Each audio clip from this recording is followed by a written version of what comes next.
credit belongs to the man who is actually in the arena, whose face is marred by dust and sweat and blood.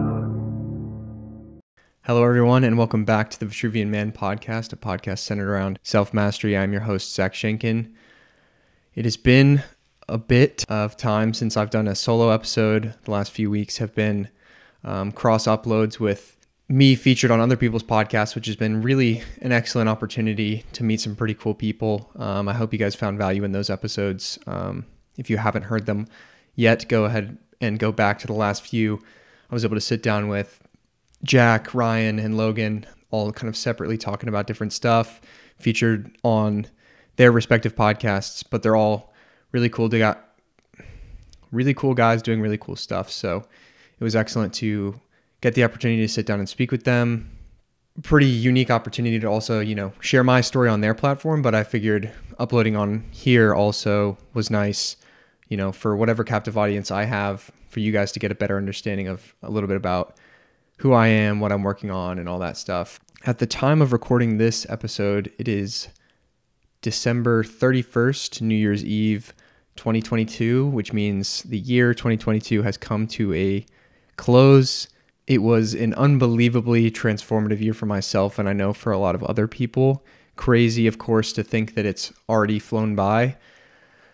But with the New Year's Eve and turn of the new year comes the typical behavior of New Year's resolutions. And I wanted to talk a little bit about New Year's resolutions, my perspective on resolutions, goal setting, and mindset around that stuff, and how you can guarantee that your next year is the last year that you set a resolution for yourself and make the change that you've always kind of wanted to in your own life. So if you have been following along, I know we haven't gotten a chance to speak directly in a few weeks, but I've been trying to build out a presence on Twitter, and I tweeted out today that New Year's resolutions are bullshit. And I suppose that this episode will be my elaboration on that, because I do believe New Year's resolutions are bullshit. And this is coming from a person with a lot of goals for himself. My entire wall behind me is a big whiteboard with deliverable tasks, long-term goals, statements about myself, my future identity. I'm a huge believer in the power of the written and spoken word. I think that they hold within them a tremendous amount of magic and power, truly the ability to change reality. I've talked on this podcast before about The Strangest Secret by Earl Nightingale, in his conclusion being, we become what we think about. And so the things that we write, the goals that we have, the affirmation statements we say and hear on a regular basis become our reality if it's what our mind is constantly dwelling on. Same thing comes from the book As a Man Thinketh, or even Think and Grow Rich. All excellent books, which I highly recommend that you read. I firmly believe in writing down goals, setting them for yourself, and seeing to it that you act in accordance with those goals so that you can achieve what you want and make for yourself the life that you want. The reason I think New Year's resolutions are bullshit is because it is kind of founded on the presupposition or the behavioral pattern that is the reason that nobody accomplishes anything great, which is the I'll do it tomorrow mentality, or this'll be my year kind of perspective. Because if you always have that mindset, it's never going to get done. And it never does get done.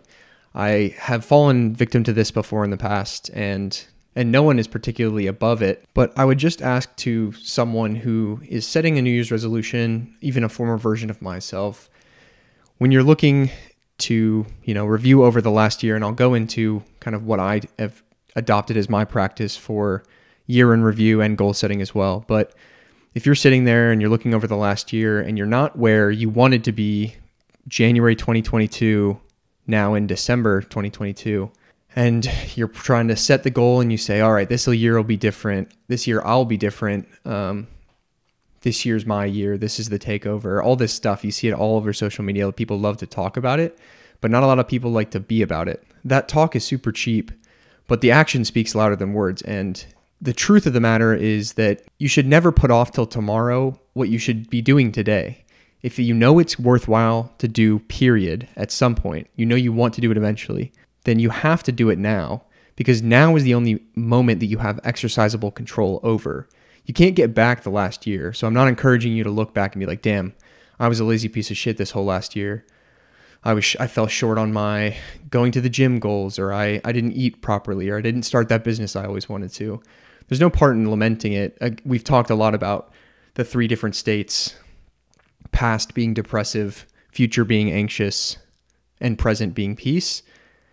You have to live tremendously in the present and exercise control over what you have. So don't look over the last year and beat yourself up about what you didn't do. Just reflect, and it's important to see what you fell short of on your goals. The reflection is super important for kind of reorientation, but don't dwell too long there.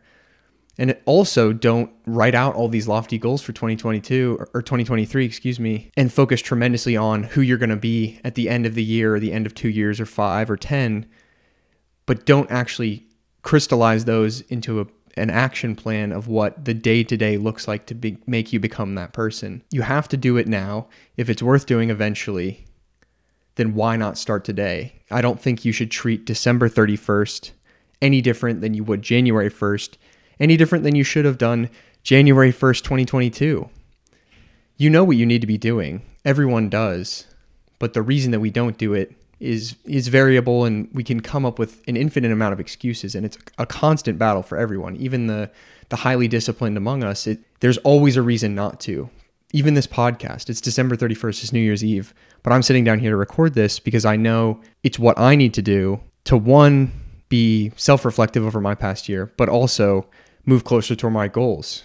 One of my goals for 2022, at least in the next 6 months, is to do a minimum of 1 podcast per week. And if I know that that's my goal, then why wait till the end of the first week of January to start? If it's worthwhile, do it now. Do it immediately. If that means you stop listening to this podcast and hang it up and go take off to the gym, then do it. I don't need you to listen to the end of this. I would love for you to, and I hope that there's value in it. But quite frankly, if hearing these words now is enough to get you to go do something that you meant to do, need to do, and want to do, then my job is done. I've put enough positive energy out there that you went and took some action, whether it's go to the gym, stretch, have a hard conversation with a loved one, whatever you're putting off. And we put off all kinds of different things because facing them is hard. But much harder than that is going to be the pain that we have to deal with by not doing it down the road. But, that was me telling you what you already know, right? We've spent the first beginning part of this podcast saying, okay, it's good to do the things that we want. We have to set goals for ourselves. But you already knew that. You knew it January 1st, 2022. You knew it 5 years ago. Wherever you're coming to this from, you know what you need to do, and you've known for a while. So what are some actionable steps to get to the place you want to go? How do I think about goal setting as well as reflecting on the previous year to course correct, adjust, and make sure that it is an improvement upon the previous year, and even in the micro scale on the day-to-day? So I've done a lot of different styles of reflective journaling. I have here on my desk the new notebook 2023, but I've closed out my 2022.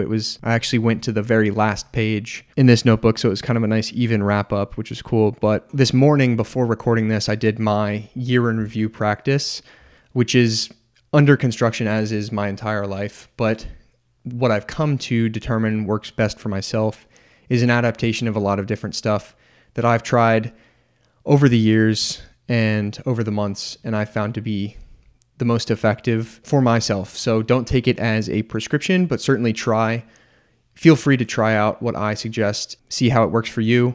It might be too granular and detailed. It might not be detailed enough for you, but some form of, basically, it's a twofold process, right? It's reflection on the previous year and then projection future year. So first, to start on reflection, my journaling practice has varied a lot over the years. I've tried the journal every day when you wake up, or journal every night before bed, do the brain dump, or do like flow of consciousness right when you wake up, morning gratitudes, week in review. I've tried a lot of different things. What I kind of landed on as my current practice is I felt like journaling every single day was more of a task.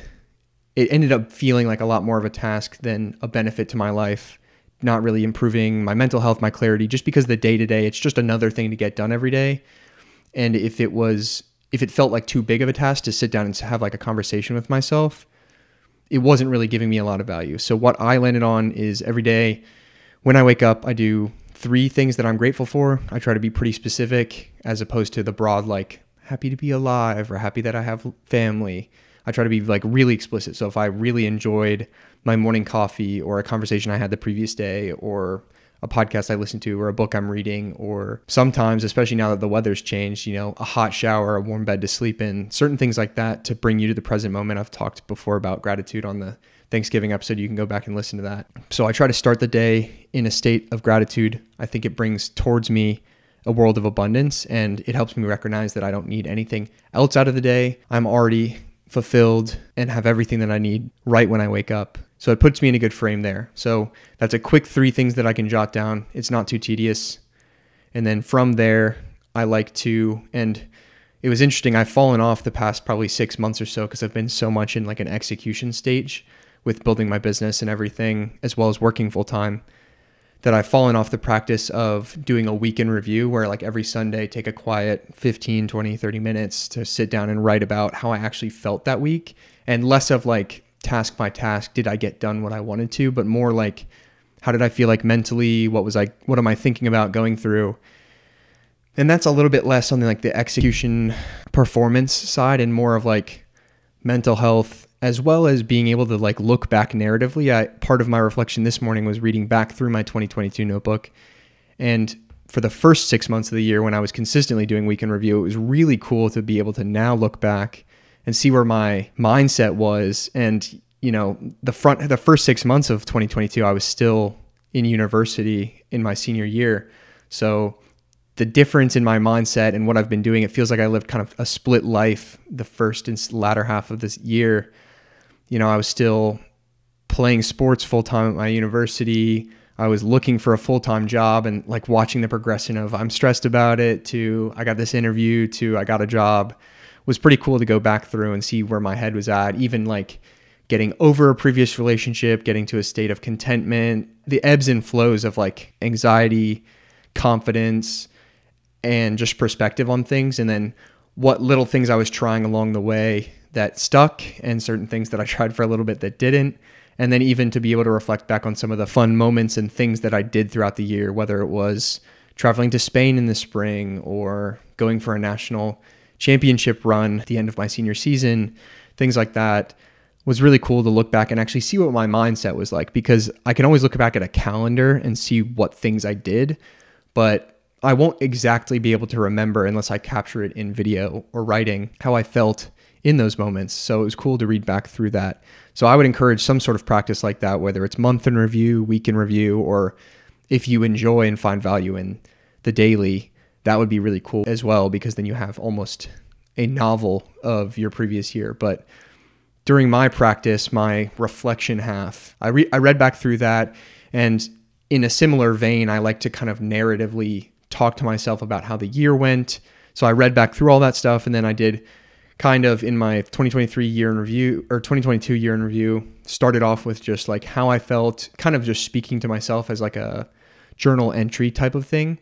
And then the second half is an exercise that Tim Ferriss has promoted, a similar idea, but I think it's very, very similar to something I believe I've talked about on the podcast before, but if not, I can kind of reiterate. But in the 80-20 principle, 80-20 Your Life, Richard Koch, the author of both of those books, talks about the 80-20 principle or the Pareto law. And to summarize briefly, life is extremely nonlinear across all aspects.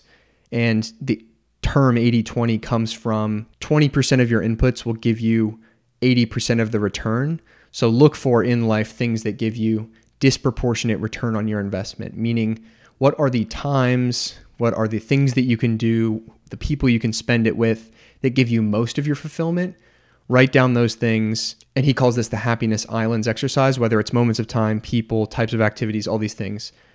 What things give you most of the happiness in your life? Those are your happiness islands. And then when you qualify those things and say who was involved, what was going on, what were you doing, what was your mindset, you do that looking back across your entire life, you'll be able to start to piece together what you should incorporate more into the future, as well as remove or spend less time doing. Because a lot of us spend a huge amount of our time, 80% of our time, doing things that don't give us the return, whether it be you spend 40 plus hours a week at a job you don't like. That's a tremendous amount of your time not giving you disproportionate amount of your return. And I don't know if that made sense. That was probably the poorest articulation I have done of the 80-20 principle, but I think you get the idea. Life is nonlinear. Look for the things that give you disproportionate return. So he talks about the Happiness Islands exercise. And in a similar way, Tim Ferriss advocates for your year in review, and it's something that I do. You just write a straight line down the middle of a page. On one side, you say positive. On one side, you say negative. And you write down the negative things from the year and the positive things from the year. How can you do more of the positive this upcoming year and less of the negative? So I did that this morning, and let me open up my notebook here. For those listening on YouTube or watching, I'll flash this quickly as to not spoil my goals for the year too much. But you can see that on the left, the negative column is dramatically shorter than the positive. And I think for everybody, almost universally, that's going to be the case. So it's kind of another exercise in gratitude where you can look back and no matter how lost you feel or upset about the things that you didn't accomplish, because that is often where we put a ton of our attention is, damn, I really missed the mark here, here, here, and here. And it's important to know where you missed the mark so you can make those adjustments. But also, I think New Year's, Christmas, Thanksgiving, these moments where we're forced to kind of take a bit of a pause and look back, it's important to look at it as positively as possible and express so much gratitude to the world, to the universe, God, others that are around us. What made this year so special? And look at all the things that we have to be thankful for. Spend at least the day in a state where you're grateful for those things, and then make your plan and start attacking the year, hopefully the same day, right? Like I'm taking action towards recording this podcast the day before the new year started. I'm going to go to the gym after I finish recording this podcast because I know that if my goal in 2022 would be to go to the gym, then there's no excuse not to start today. There just is no excuse because I don't know that I'll have tomorrow. I can assume based on previous data that a 23-year-old male who's in decent shape isn't just going to collapse dead, but I can't help accidents. I don't know when my time will be called. So if I truly believe in the memento mori that is penned in my arm, I need to treat today with dramatic focus and gratitude and presence and say, I only have today. So what would the highest version of me be executing on today? And if you can do that every single day for the next year, there is simply no way that the universe will not conspire to give you exactly the life that you want. I believe that about myself, and I believe that about yourself, because our goals are going to be separate. And even if they're markedly similar, we live in so much abundance that we can win together. Life is not a zero-sum game. And 2023, people will love to, and I've definitely done the same, will say, oh, 2023 is going to be my year. But it can be our year. Every one of us can win at what we want, whether it's developing a tremendously meaningful relationship with a partner, or building a business to the place where it can sustain us, or having a child and becoming a father, or whatever your goal is.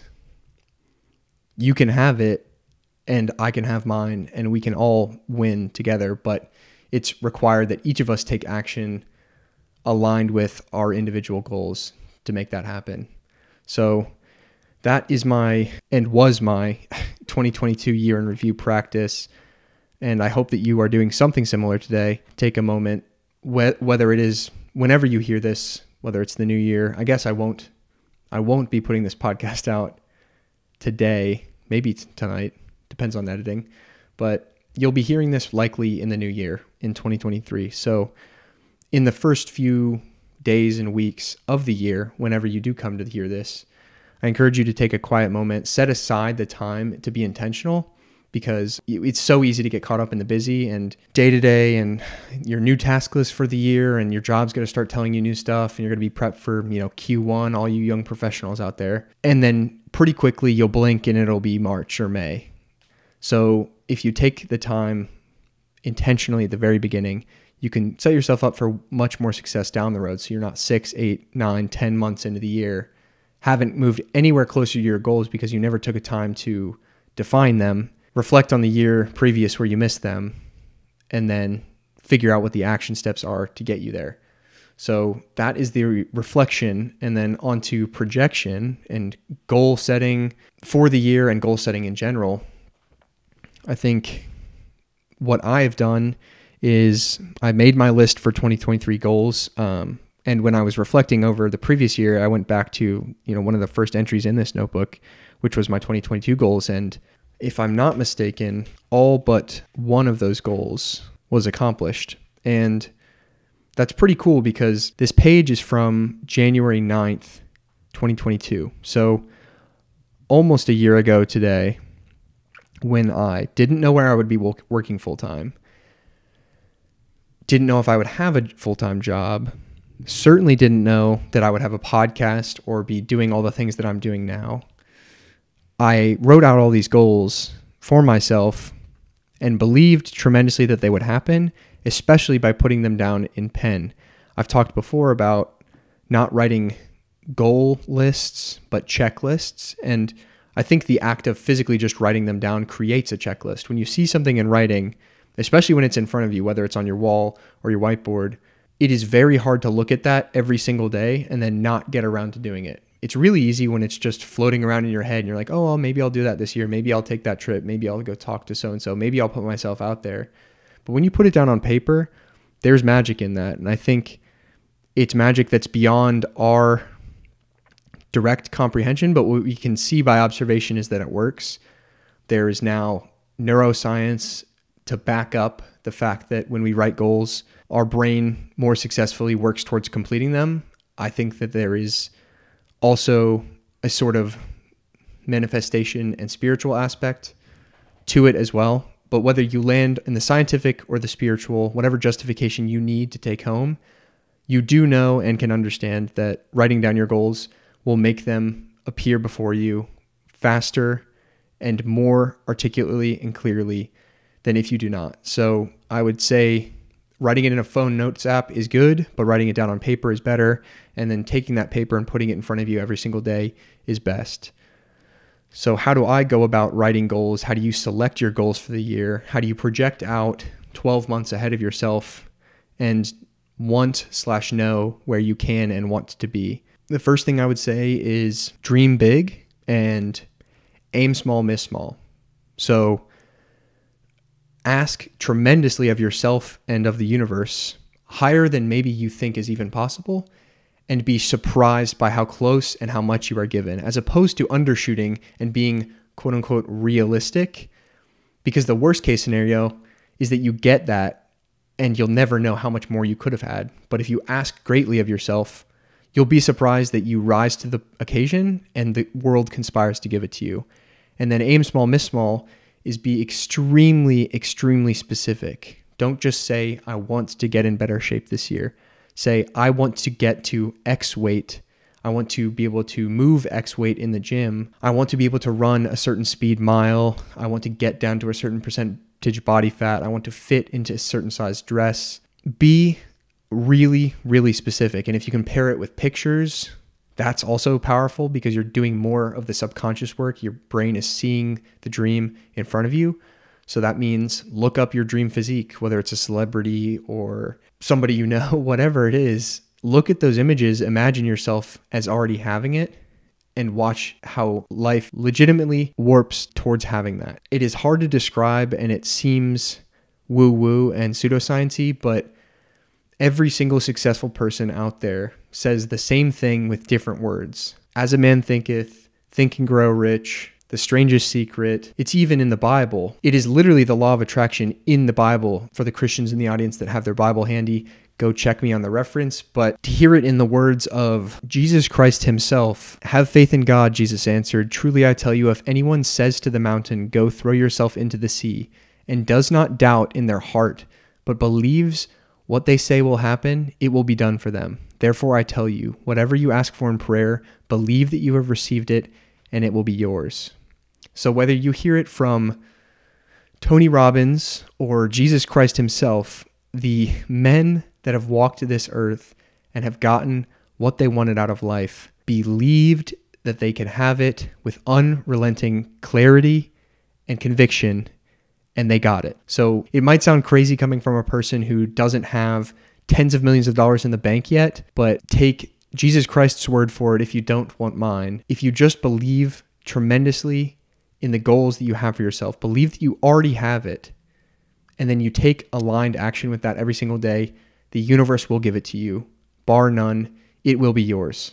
So I thought that was pretty cool, as especially someone who was raised in the Christian faith, to know that that truth was there and it was never presented to me in my Christian education is a little bit disappointing, but nonetheless really remarkable that that truth is not only in the Bible itself, but has been reiterated time and time again by figures throughout history. And far be it from me in my arrogance to say that, one, it can't happen, or two, not just try. I have now listed out the positives and negatives from entire 2022, and I have a stack of evidence that says the universe is conspiring consistently to give me exactly what I want. So there's no reason to assume that it won't continue to happen, and if I ask even greater than I have in the past, that it won't give me even more. So I will continue to do so. I encourage you to do the same. And then once you have that list of goals, and I encourage you to take some time with what you really, really want out of the year, not only out of yourself, but ask for the physical things that you want, the things that you've always wanted to buy for yourself, maybe things you can't physically even afford. Write it down, create the checklist, and you will find the money to be able to pay for the thing. Take the trip, give a gift to someone you love, be explicit, ask greatly, and you'll have it. But once you have that list, how do you go about figuring out how to get there? Because you can't just lock your door and pray every day and get exactly what you need. You will starve. So I'm not encouraging true hermeticism and blind faith. There has to be aligned action to be able to get the things that you want. So once you have your goals, you can work back from the goal and see the path you would need to take to get there. So if your goal is, I don't know, to buy a Range Rover, say, okay, to buy a Range Rover, I need to have, call it $100,000. And I don't know if that's the cost of a Range Rover. I don't really care about cars, but we're going to use this as a concrete example to say, you know the metric you need to hit to be able to afford the car. Divide that across the year. How much money do I need to make per month to get to that number by January 1, 2024? How much money do I need to make per day? Okay, well, now that I have that number, how on earth can I do that? And whatever that number is, let's say it's $100 a day. Well, maybe that means you need to sell one thing for $100, or 100 things for $1, or 2 things for $50, or however you want to break it down. And then just go figure out what those things are. But how did you get there? Large goal, broken across the year, broken down to the day-to-day. So if your goal is a little bit more abstract than achieving a certain monetary number, you can still do a similar process. For myself, I'm trying to grow my presence on social media so that I can have success in the business that I'm building. So if I want to, as I've written on this page, get to a minimum of 5,000 followers on Twitter, 5,000 subscribers on YouTube, over 10,000 followers on Instagram, over 10,000 listens to this podcast by the end of the year, et cetera, then how do I break down followership? Something that's kind of nonlinear. You can't account for virality. You can't account for the algorithm, which is out of your hands. But what does my day-to-day look like? Well, there's people that have gone before me and done a similar thing. Just like if you want to make money, plenty of people have made more money than you will ever see in your entire life. So go and look at them, learn from them. We have the internet. We've talked about it before. All the knowledge of humankind is at your fingertips behind a Google search. And if Elon has his way, it will soon be implanted into your brain.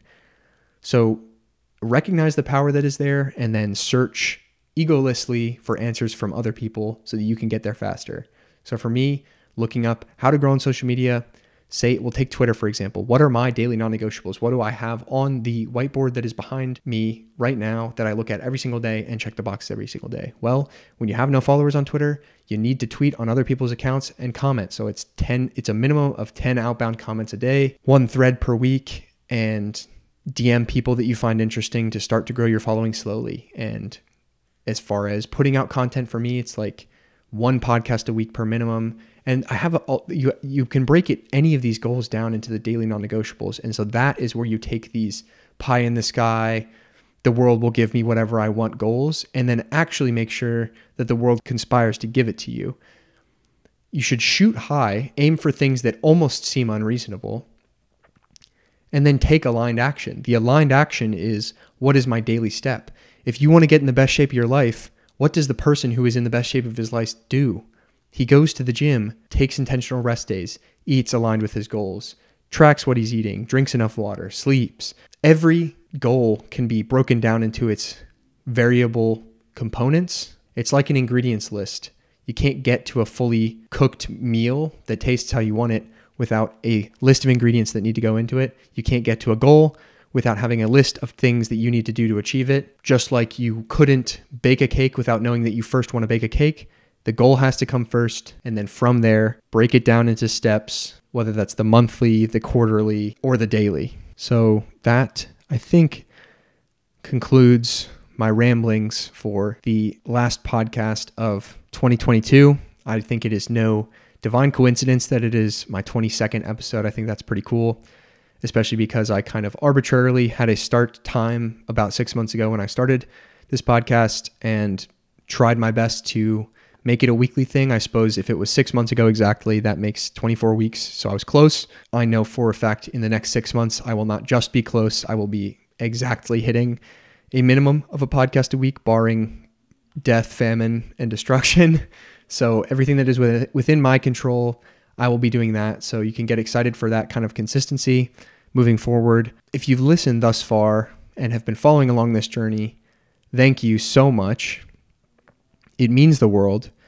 And I feel and know in my heart of hearts that we are, and I am, but we are very, very close to something special. This is kind of, as it is with all things in life, it's kind of an exponential growth, a bit the snowball effect. And right now, the snowball is rolling and it is still small, but once it is bigger, it gets exponentially bigger. And we're right at the inflection point, I think, of that growth curve that in the next 6 months, it's going to be really, really special. Not only because I will be taking unrelenting action towards it, but because I think the groundwork has been laid and the future is extremely, extremely bright. 2023 has the immense potential to be everything that you want it to be. So my encouragement is you take some time whenever you hear this to reflect over your 2022. Be gentle with yourself where you fell short. Be clear with yourself what went wrong. Set for yourself very clear and very lofty goals for 2023. And then do not wait a single second to take action towards them. And everything that you want will be yours, just like everything that I want will be mine. And we can share in success together. Remember that definition I've mentioned before, that success is not achieving them necessarily, but success is the progressive realization of a worthy goal. So set yourself a worthy goal and progressively realize it through 2023, and you will be successful every single day of 2023. Thank you so much for listening to this episode. You can follow myself on Instagram and Twitter at ZDSCHENKEN. You can follow the program and the podcast at Vitruvian Gentleman on Instagram. Big things ahead for both you and me. Cheers to 2022 and cheers to 2023. Memento Mori. I'll talk to you in the next episode of the Vitruvian Man podcast. And if he fails, at least fails while daring greater, so that his place shall never be with those cold and timid souls who know neither victory nor defeat.